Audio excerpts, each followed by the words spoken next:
Hi, and welcome to this week's episode of the Retirement Readiness Podcast. As always, we have Tim Regan, the founder and wealth partner at Prairie View. Hey, Katie. And I'm Katie Umland. Today, we are lucky enough to have Jason Markowicz with us. Jason kind of has a lot of titles, I guess. Owner of Fitness Premier, but you do several other, you have some real estate ventures, several different things that you'll find out today. Today, he's here to talk about franchising with us and what that all looks like and if it is a worthy investment and everything that I guess goes along with franchising and being a franchisee.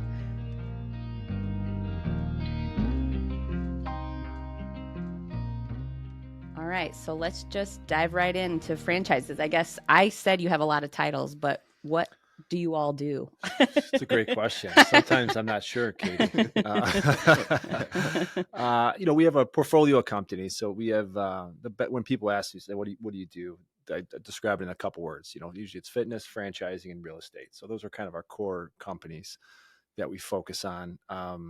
We're here to talk today about franchising. So on the franchising side, we've been involved as franchisees of different brands. One that the listeners might know would be Massage Envy. So we were a multi-unit franchisee for them for many years. So we were able to see how big guys kind of operated their business and what it was like to work with a $1 billion brand and be a franchisee in that system. And then area developers were a couple other brands. So we're kind of that middleman between the franchisees and the franchisors.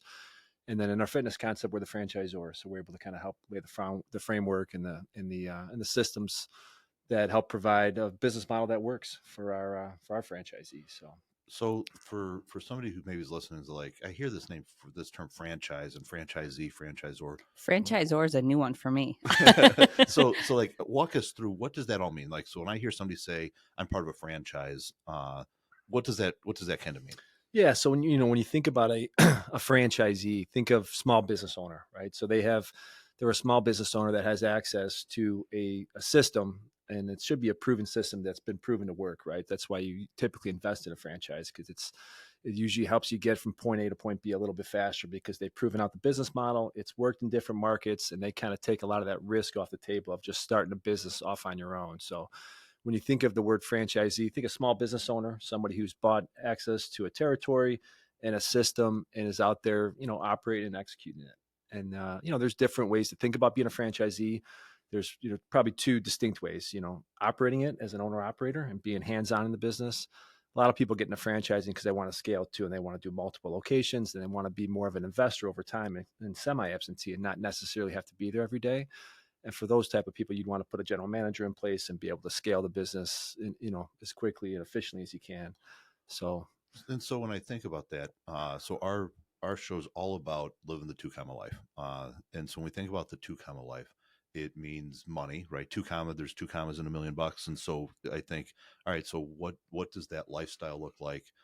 Not just from a money perspective, but do I have freedom? Do I have flexibility? Do I have, can I live in abundance? Can I be generous? Those types of things. And when I think about the franchise option, it seems to me like not only do I want to understand that more, but also maybe for some folks that might be a path to some income and some wealth building and some of those types of things. Give me a sense for like who your standard franchisee, what does that look like? Do I have to have 100 years of business experience before I can think about becoming a franchisee, or what does that even look like? Yeah, no, it's a great question. The nice thing about a franchise, if you're, if you have passion around the business you're invested in, for us, obviously we're in the fitness business. So we look for franchisees that are passionate about helping people, about fitness, health and wellness, and those sort of things.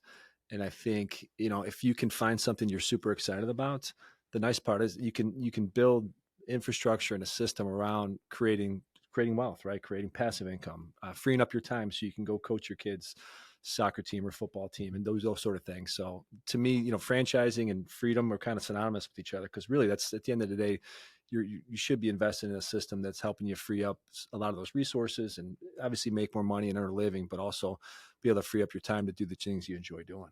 Yeah.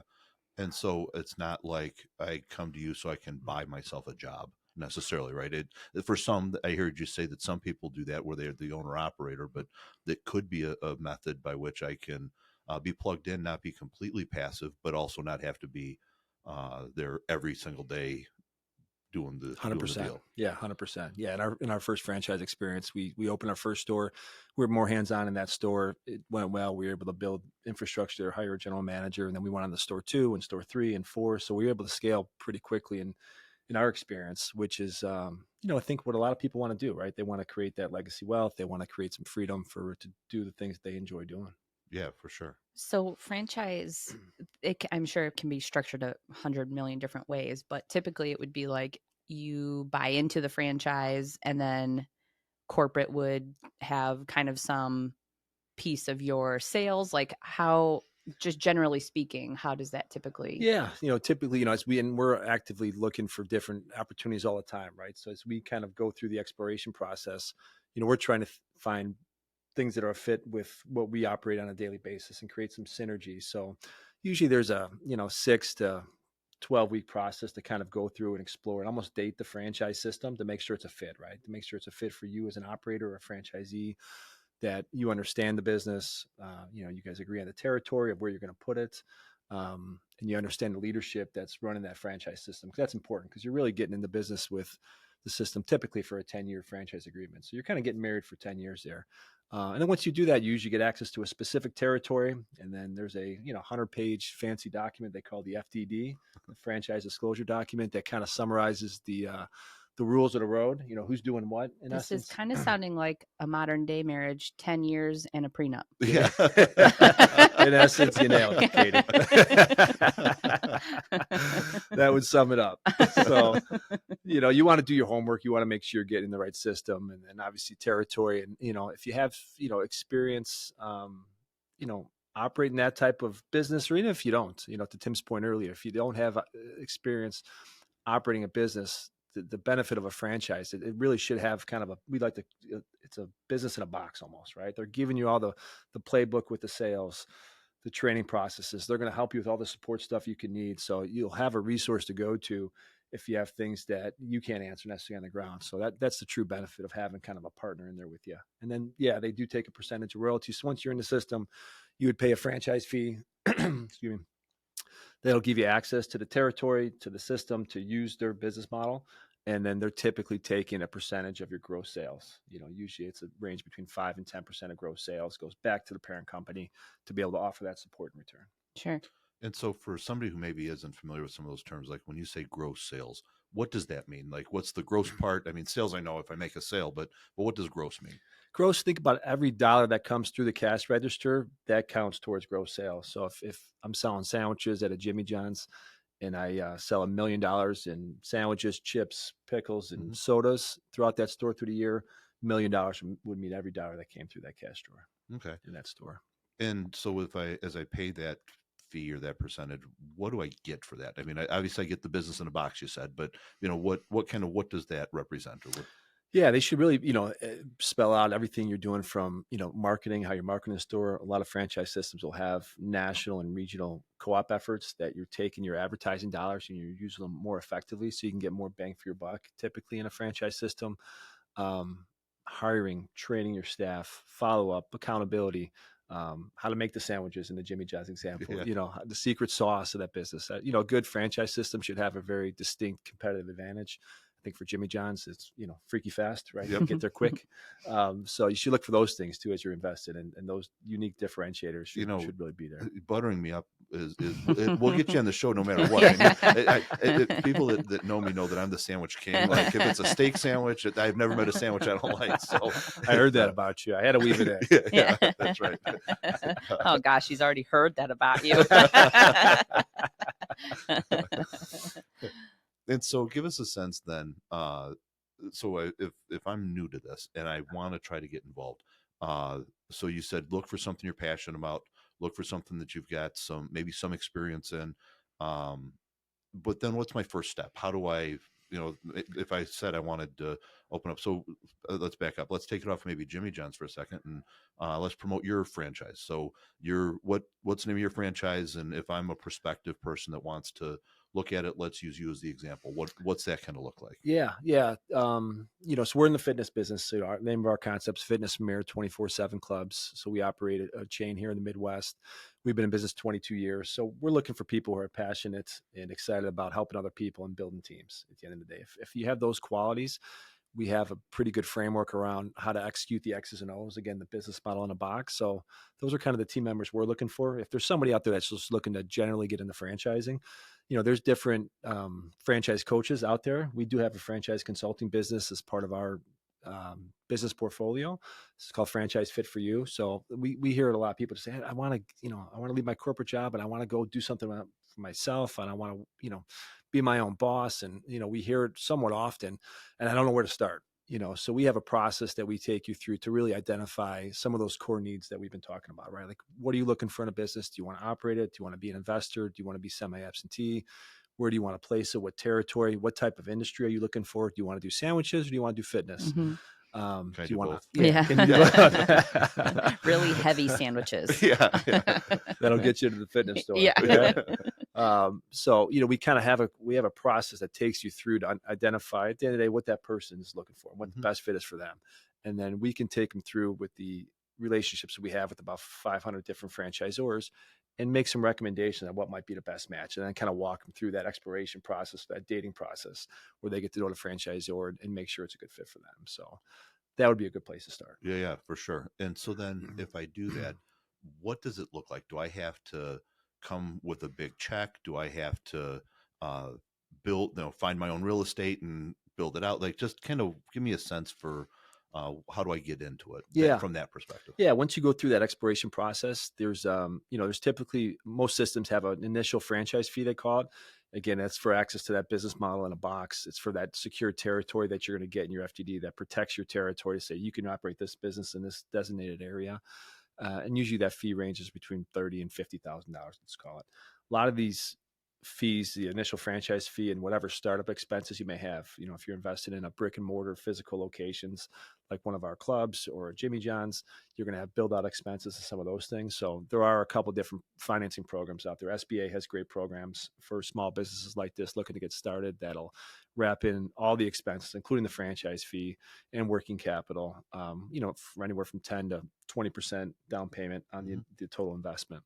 And then there's also some different rollover programs that they can do with IRAs, 401ks. There's different ways you can diversify some of those things into the financing to start a small business.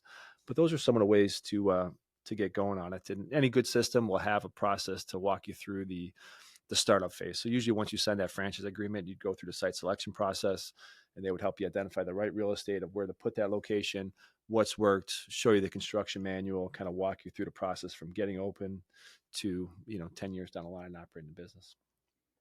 Wow. So it really can be kind of turnkey, but it's not a easy, just hit the easy button like Staples used to say, right? That you do have to come in with some resources. You do have to be willing, like you said, to date a couple of places and know who you want to get into business with. Yeah. And that kind of stuff. But it is meant to make that business ownership easy, or easier at least, rather than I have to come up with the idea. I have to try to figure out what works, what doesn't work. The idea is the franchise has already gone through that. You bet. That process. You bet. So let's be real for a second. Do you really think that they're not necessarily Fitness Premier, but in general, as a franchise, that you can really be a franchisor and be completely hands off? Do you think that that's and be successful? No. I feel like no either. Yeah, you gotta kind of be in it. I feel like you have to. Like, I think a lot of people think like, oh, I'll invest this money and then I can sit at home and I'll hire a general manager and be done. But I feel like that's not realistic. Yeah, you got to be hands-on, whether you're at the franchisee level or at the franchisor level, where we sit in our fitness concept. You got to be in the business, understanding what's going on. So even in our position as a franchisor, we still own many clubs ourselves. Okay. We're still operators. So we want to understand the X's and O's, the challenges in the business, what trends are coming, what customers are saying. I think that really helps give us a good advantage of kind of seeing what's coming around the corner so we can anticipate and make adjustments and grow and evolve. So I think that's important. And then from the franchisee side of operating the business, yeah, you got to have your finger on the pulse. Even when I wasn't in our stores necessarily every day, you got to have a cadence to have checks and balances of whether it's a weekly check-in or monthly meetings of some type of cadence with, your leadership team on the ground, so you can keep your your eye on the prize and your finger on the pulse a little bit. And so when I hear you talk about franchisee, franchisor, so the franchisee is the one that comes in and says, I want to buy the franchise. Franchisor is the one that says, we've got a business concept that we've vetted and tested and all those kinds of things. If I'm hearing That's right, nomenclature right. You got it. And then, so that franchisor, if I'm thinking about it from a franchisee's perspective, I'm making a pretty big investment to be a part of that concept. But it sounds like you guys are also putting in a lot of work in order to earn that fee to make that person a little more successful. Give us a sense around, how you talked about helping you with sales, helping you with operations, that stuff. Give me a sense, if I'm a franchisee looking to buy into something like that, what can I expect to get? Is it like, here's 4 pages of what to do, or is it really a turnkey? This is what I should expect in that relationship. Yeah, it's every system has what they call an operations manual that's typically required to be in your FDD. So in the exploration process, that's all disclosed and kind of talked about. Of like, hey, here's how we think about the business. Here's our operations manual. Here's the way we train on it. Here's the way you're going to learn it. And it kind of walks you through from A to Z. And then the rubber meets the road when that franchisee comes in the system, writes a check, gets financing, gets open, and then they're in it, right? Yep. So that ongoing support of what that cadence looks like, I think separates good franchise systems from the ones who might not be as focused on those things, right? There's plenty, there's a good and bad part of everything. And, you want to make sure you're in a franchise system that, once you're open, you understand like what's the cadence for support, right? Like, so in our example, we try to do a fairly good job of just having active touch points, right? Like we're hosting weekly trainings, monthly masterminds with managers, with franchisees. We're focused on keeping relationships strong. So as things come up, we can constantly work through them. We do annual summits that we're going to have actually this Friday here at our HQ. So we try to have recipes and cadences in place that keep the ongoing training and just the relationship strong so that you can continue to help them evolve their business. Well, and really with that structure, if you're talking about, percentage of gross sales and that kind of stuff, you want that franchisee to succeed and grow their business just as much as they do, I'm sure, because that's a direct revenue for you. Yeah, sure. Yeah. Well. There's good alignment there, right? Like we want to make sure that they're successful, they're making a profit, they're making money and it's working. And at the end of the day, I think we're aligned in that effort for sure. And so when you look back over your journey, tell us a little bit about that. So did you start out coming out of school saying, man, I'm going to go and I want to open a franchise business and sell it to everybody? And man, that's where or is there a franchise like school you go to? Like kind of like UTI or something? Well, now I know there is, but back then I didn't, I went through the school of hard knocks. I mean, I tell you what, my story is kind of unique. I mean, I graduated, I played college football. I had a teammate that had a cousin that was opening up a fitness center, long story short, in kind of our backyard. Got a job, was making minimum wage at 22 years old. And my wife and I had been getting together for 5-6 years at that point. So we were about to get married and I was bartending, making minimum wage. She's like, what the hell are you doing? What are we doing here? And your mom and dad are like, oh, there's our college education. Yeah. Just working out all day. So I just had a passion for it and it was a unique opportunity, right? Because that concept was the first really to hit the market in Chicago DMA back in the late 90s, early 2000s. It was highly successful. So I was able to help that concept open a couple more stores, get some really just hands-on just experience in the trenches, front desk, just learning the business, opened a couple. And then the 4th or 5th one that we opened, we got our chance to get some sweat equity. Okay. So I was 23 years old, had $0, probably had negative dollars at that point, right? Student loans, so that whole thing. And got an opportunity to have 40% of a business, of a fitness center. And I was a health club owner. And my business partner was 2,000 miles away. So we were it. Like we were in it. So I'm very blessed and fortunate to have gone through that experience because I think we learned a ton. We learned fast, we developed, and we won some, we lost some throughout that whole journey. If you look back 22 years now, but we wouldn't have changed a thing. It helped kind of shape the way that we think about it today. And so that's kind of how I dove into it, know, and here we are. Yeah. 2 decades later. Yeah. Well, I think we're onto a new franchise concept. Instead, all these fitness places have these like smoothie bars. And I think the sandwich on the way out the door is Sandwich on the way out the I door. think there's one that does pizza, so ours can be sandwiches. Pizza, Tootsie Rolls, Yeah. whatever the customer wants. No, the customers bring the Tootsie Rolls. yeah. And the muffin tops. Yeah. Is that what you're thinking? Yeah. There might be something there. I'm in. Yes. Well, this was really informative for me, I know. And as we kind of wrap up a little bit, tell us a little bit about you personally. You got so you said you have a wife? I do. Yeah, I've been married 20 years. We've been together about 26 years. So yeah, she's for sure my better half. So she keeps an eye on the business kind of behind the scenes with all the stuff that I'm no good at.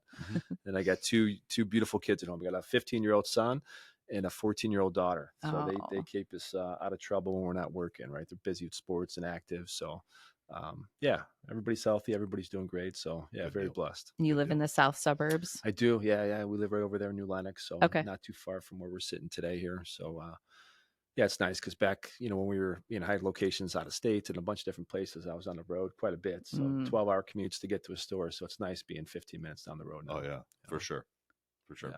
Well, and that's all part of what we would say is kind of living the two-comma life, right? Finding the things you love to do, taking the time to do them, having enough financial wherewithal that you can not have to worry about, can I do some of those things. And so it's you good. can live in the town you want to live in. Yeah, that's right. Like have that 8-minute commute or whatever. Yeah. Well, why are we here, guys? It's negative 10 degrees. Yeah, I know, exactly. Yeah. I just mirror. saw something online that was like a giant tarantula in their house, and it said like, I have to remember that this is why I live somewhere that hurts my face when it's cold. Like we don't have tarantulas. I'm fortunate. I sit on a board for another company, and one of our board members just recently sold his business and moved to Grand Cayman.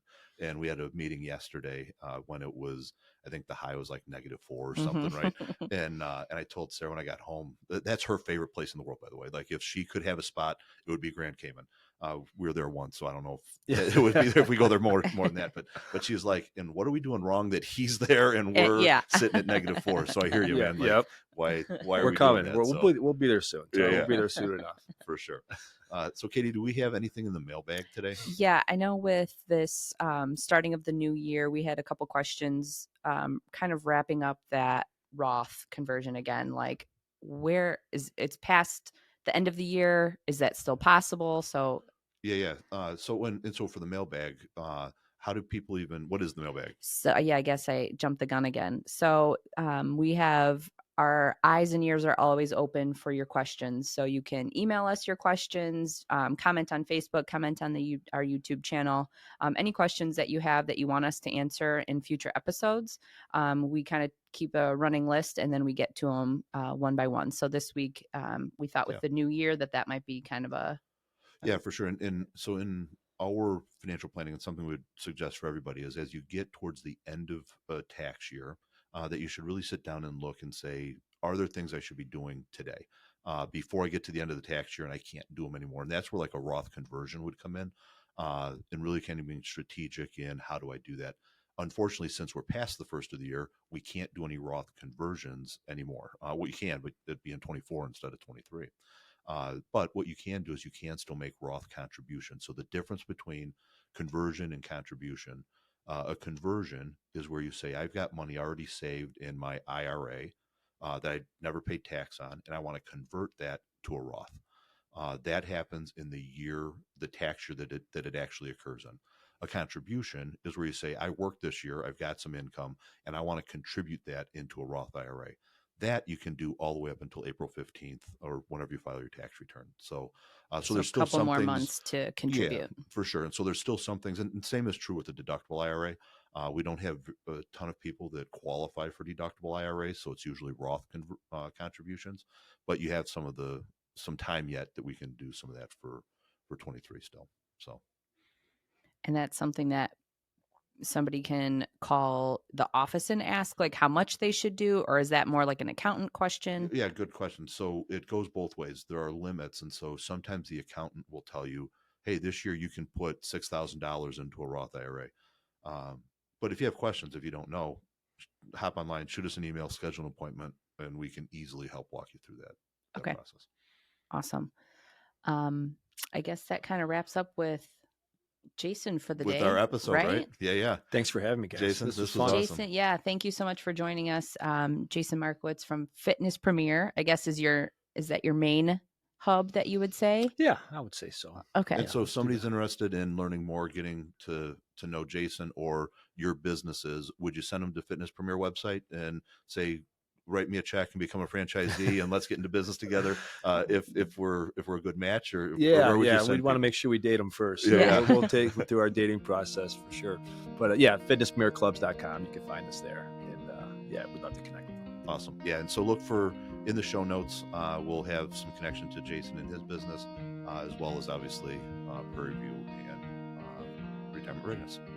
Awesome.